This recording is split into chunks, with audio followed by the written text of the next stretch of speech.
waxaan kaa codsanayaa qisadan haddaad dhegaysatay oo aad dhammaysatay inaad walaalaha kala gaadhsiiso si ajarka iyo khayrka u farabato. Assalaamu calaykum waraxmatullaahi wabarakaatuh.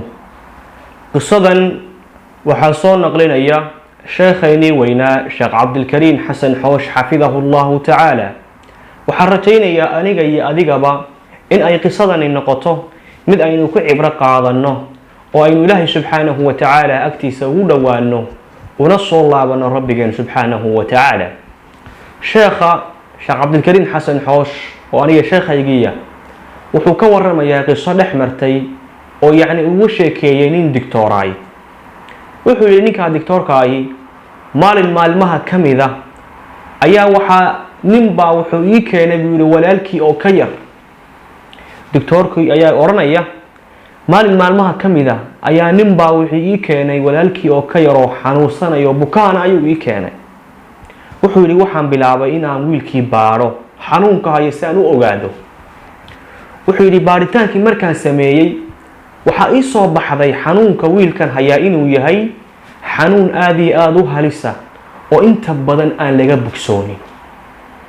xanuunkaasoo aan xanuunka loo yaqaano HIV/AIDS-ka xanuunka loo yaqaano, oo macnaheedu yahay xanuunka soomaalidu ay u taqaano AIDS-ka oo inta badan dawadiisa aan la helin ayaan ka helay buu yidhi wiilkii ka helay. waxaan bilaabay buu yidhi ninkii dictoorka ahaa inaan u qalbi qaboojiyo wiilka yar oo aan waaniyo ilaahayna subxaanahu wa tacaala aan xasuusiyo. waxaan ku idhi buu yidhi dhegayso wiil yahow, dhammaanteen waxaynu haynaa waddadaasoo lagu kala horeeyo, waddadaasoo ah in qof kasta adduunka jooga maalinun uu dhimanayo, in qof kasta adduunka jooga maalinun adduunkan uu ka tegayaay. ay kala duwan tahay asbaabta qof walbaaba adduunka uu kaga tegayo. qof baa xanuun uga tegaya, qof baa gacan ka xaqdaran uga tegaya, qof baa si dhib aan lahayn uga tegaya. asbaabta ayaa kala duwan, balse waddadaa waynu wada haynaa. waxaad noqotaa wiil yahow mid ilaahay subxaanahu wa tacaala wasaa'ibtan ugu sabra oo dulqaad u yeeshaay. way iga tageen buu yidhi ninkii iyo walaalkii. 6 bilood kadib ayaa waxaa igu soo noqday buu yidhi ninkii wiilka ii keenay. wiilkii xanuunsanaya walaalkii ee markii hore ii keenay ayaa 6 bilood kadib igu soo laabtay buu yidhi. wuxuu igu yimid inuu igu yidhaahdo oo uu iga mahad celiyo waanadii aan waaniyey maalinkaa walaalkii aan waaniyey. wuxuu igu yidhi dictorow aada iyo aad ayaad u mahadsan tahay, waayo waanadii aada waanisay walaalkay maalinkii aada waanisay waxay noqotay mid u sababta khaatimo wanaagsan. markii hore walaalkay wuxuu ahaa mid aan u jajabanayn oo aan ku wanaagsanayn cibaadada ilaahay subxaanahu wa tacaala. laakiin maalinkii aada waanisay ee xanuunkaa laga helay ee musiibadaasi ay asiibtay walaalkay wuxuu noqday mid rabbigii u soo noqdo oo salaadaha masaajidda ku tukada 5 salaadood masaajidka camira.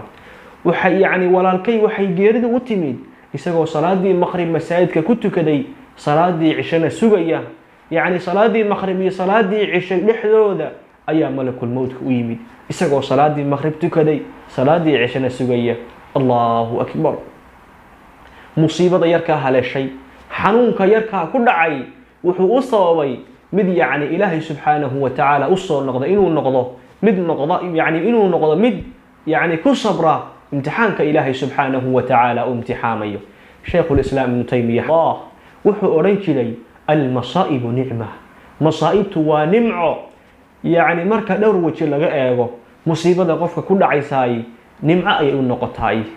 marka laga fiiriyo in musiibadu ay tahay mid dunuubta ilaahay subxaanahu wa tacaala addoonka uu kaga dhaafayo, ilaahay subxaanahu wa tacaala uu kaga dhaafayo. oo nabigu calayhi salaatu wasalaam wuxuu inoo tilmaamay in masaa'ibta qofka ku dhacaysaay in ay tahay mid ilaahay subxaanahu wa tacaala uu dunuubta uu kaga dhaafayo, walow musiibadaasi haba ahaato qodax yar oo qofkaa mudaysa haba ahaatee. walaalayaal, masaa'ibtu waa nimco buu yidhi shaykhulislaam ibnu taymiya.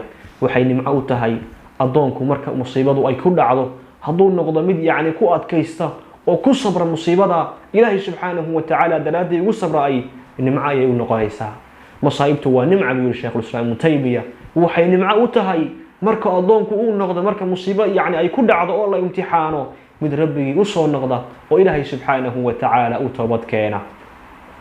haddii ilaahay ku imtixaano oo musiibo ilaahay kugu salido, noqo mid ilaahay subxaanahu wa tacaala u soo noqda oo dunuubta ilaahay subxaanahu wa tacaala uga toobad keena oo adkaysi yeesha qadaaga iyo qadarka ilaahayna subxaanahu wa tacaala ku samra.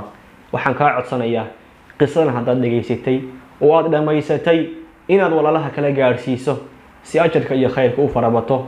oo walaalkeed Muxamed ilaahay subxaanahu wa tacaala haydi barakeeyo. waxaan halkan uga mahad celinayaa sheekhaygii sheekh cabdilkariim xasan xoosh xafidahu allahu tacaala oo qisadan aan ka dhegaystay noona soo naqliyey. ilaahay subxaanahu wa tacaala sheekha ha barakeeyo, cilmiga iyo camalkaba ilaahay subxaanahu wa tacaala ha barakeeyo. asalaamu calaykum waraxmat ullaahi wabarakaatuh.